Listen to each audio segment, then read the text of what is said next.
March Madness is going on. Clemson has won a NCAA tournament game, but the big driver for money for these schools and these conferences is college football. And that's where we have big news out of Clemson and Pickens County, South Carolina, where Clemson filed a lawsuit looking for a declaratory judgment to help clarify rules or interpretation of the ACC's grant of rights that they have with ESPN and the exit fee, or what they call an excessive penalty. ACC immediately countersued in Mecklenburg County, trying to get this thing up in Charlotte rather than in South Carolina. Same thing they did to Florida State. So in this video, I'm going to talk about that lawsuit, kind of give you an overview, maybe a little bit about likely outcomes, but I'm going to focus more on what both sides are really saying and arguing. Before I dive into it, don't forget to subscribe to this channel, like this video.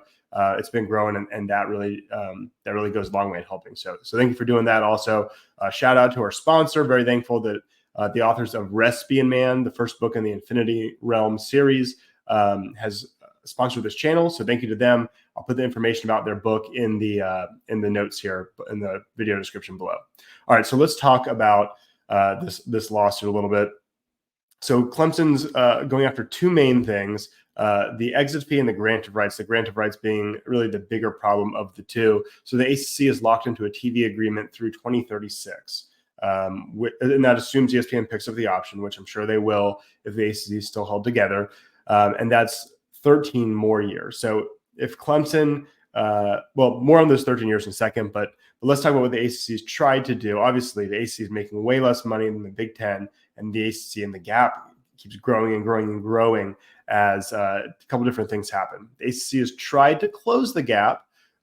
One thing they've done is what I'd say slightly uneven revenue sharing based on team performance in the NCAA tournament, college football playoff, and maybe a little bit in women's tournament as well, though I would assume that's small because the revenue is much smaller. But they've used those three as a way to distribute it slightly unevenly, but it's not really enough to move the needle. They also added SMU, Stanford, and Cal, and they're not going to distribute their money fully to those three schools. They'll hold a portion of it back, and in the case of SMU, they'll hold all of it back, and they'll redistribute it to the 14 members who were members before they joined. Helps a little bit, but not a huge thing to move the needle, especially when you think about how much tradition that wrecks. You know, Clemson plays Georgia Tech and NC State every year. Starting 2024, that ends, right? So you're not going to play Georgia Tech in 2024. You won't have NC State on the year. They play in 2024, but you won't have them every year. So kind of you get a little bit more money, but what you give up in tradition just is a tough pill to swallow. But those just don't really move the needle enough. Based on Clemson's legal filing, we have some numbers that I would call some relatively official. It's really hard to pin these down because a lot of them are ranges and they keep changing, keep getting worse and worse, quite frankly, for the ACC.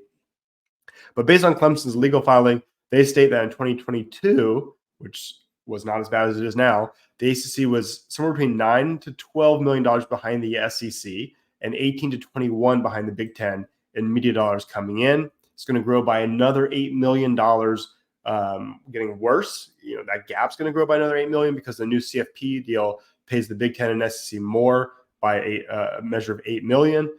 Based on a Yahoo article by Ross Dellinger, they say projections 3 years out say ACC will be around 45 to 50, where the Big Ten and SEC will be 80 to 90 million. This is all per school. So Clemson, in theory, could be making half of what South Carolina makes.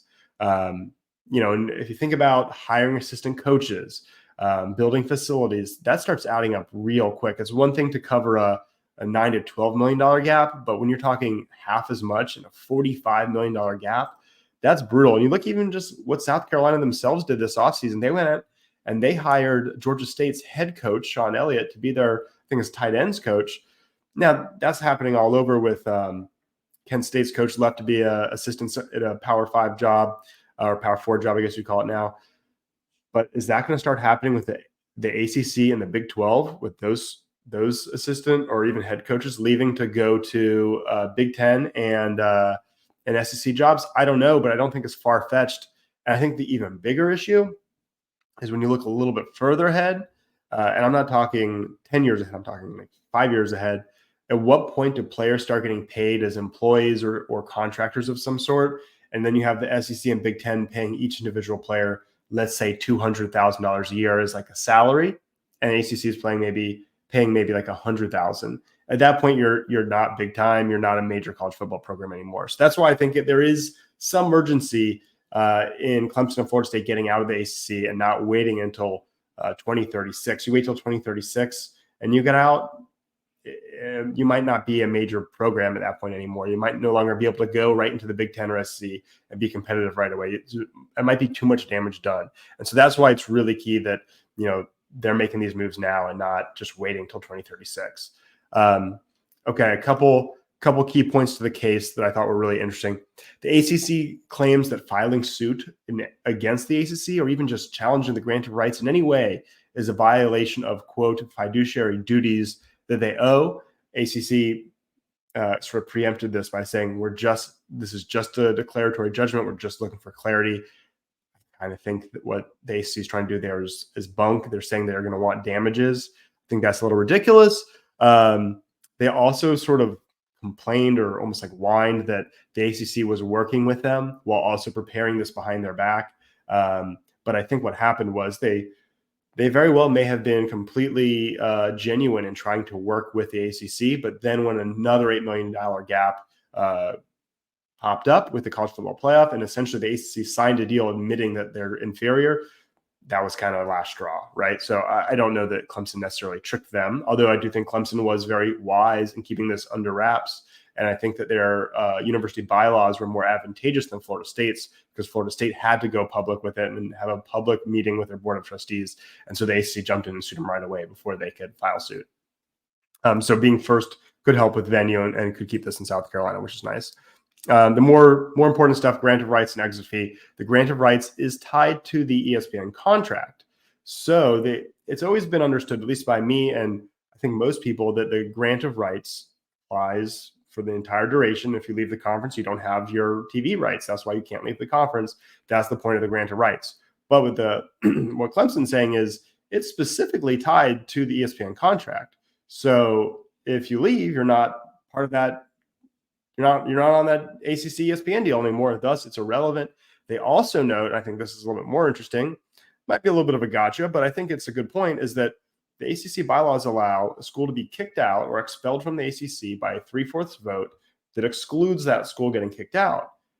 But if the grant of rights still applies, that means you can kick schools out and essentially steal their TV rights. So by that rule, ACC could kick out SMU, Cal, and Stanford and just basically steal their TV rights. Obviously, that's illegal and a ridiculous and just totally wrong.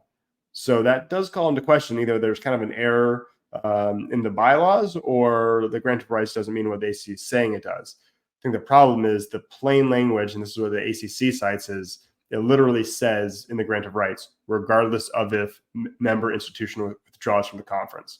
So that's a tough one to get over. But interesting that Clemson found a pretty legitimate challenge there. I think the exit fee is something that will almost certainly get at least negotiated down. It's over $140 million. It's based on their operating budget, and it's a multiple of 3x whatever the ACC's operating budget is. And right now, I think it's $140.4 million. And Clemson did, and the ACC says this, Clemson voted to increase it to that multiple.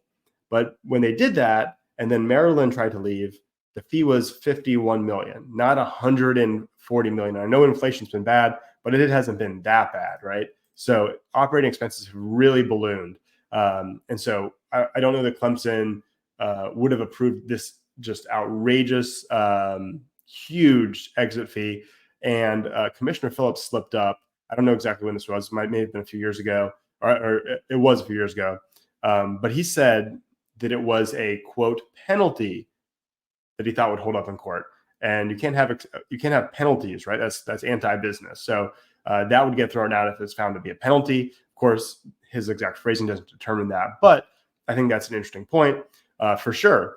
It was $51 million when Maryland left. They didn't even pay that. They paid $31. So you got to think it's definitely going to get negotiated down. If 51 was able to get negotiated down, 140 should be able to get negotiated down. The bigger issue is the grant of rights. You got to somehow figure out how to break that, because if not, I don't know how you get out, right? Maybe it's some sort of negotiation where you say, look, if you lock us into this conference from 13 years, we're going to walk after that, and we're going to be severely damaged. You're going to get nothing, but we'll pay you fair, a good amount of money, and so will Florida State, and so will all these other schools. That'll really, really help schools like Wake Forest and Boston College and Syracuse. They don't really have anywhere great to go, at least not in terms of a football conference. So let's take a win-win. Let us out. We'll give you enough money to help you. It's better than just sinking us for the next 13 years, and then you're all completely sunk at the end of that. So we'll see what happens. I don't think I cannot imagine Clemson and Florida State remaining in the ACC through the duration of this grant of rights through 2036. That would be the most surprising outcome. We'll see what happens, but obviously I think they figure out a way to do it before that, especially as this playoff keeps expanding. It feels like, especially with the rumors of it going to 14 with locking in the SEC and Big Ten champ, it almost feels like eventually you're going to have just those two in the playoff, or maybe a power three of some sort. But it seems to be moving towards that. Now I think we wait and we see if North Carolina, NC State, or Miami join the fray in the legal action. I think eventually it's quite possible. So hop in the comments. Let me know what you think. I think Clemson did the right thing here. I think they did it in as classy of a way as you possibly could, but for the welfare of the school athletically and just generally speaking, you have to be in a major conference, and I don't know how much longer the ACC will be that. It's unfortunate, but it's not as sad as it was a few years ago when there was more rivalries. Now you're talking about playing Stanford and Cal. So not as much nostalgia lost. I think Clemson's doing the right thing. Let me know what you think in the comments below. Be sure to subscribe and like. And as always, give some love to our sponsor, Recipe and Man. I'll put all the details for the book in the description below. Thanks for watching, and go Tigers.